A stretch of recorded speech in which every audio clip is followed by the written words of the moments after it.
দেখা হয় না এই চক্ষু মেলিয়া, ঘর হতে শুধু রূপা ফেলিয়া, একটি ধানের শিশির উপর একটি শিশির বিন্দু। নদীর কূলে দাদা আমরা। কি মাছ পাইছেন? অসাধারণ দৃশ্য দেখুন, উনি মাছে ওটা চিংড়ি। মাছ কুড়োনোর জন্য মাছের নদীতে জাল দিচ্ছে। হয়তো আশা করছে যে একটা ইলিশ পেলেও পেতে পারে, তাই তো? ইলিশ পেলেও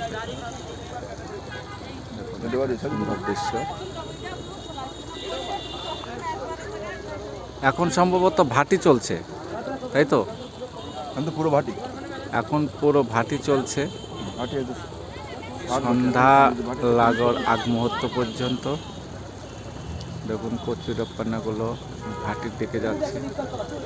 যখন জোয়ার হবে তখন এই সমস্ত জায়গা দিয়ে তখন পানিতে ভরে যাবে।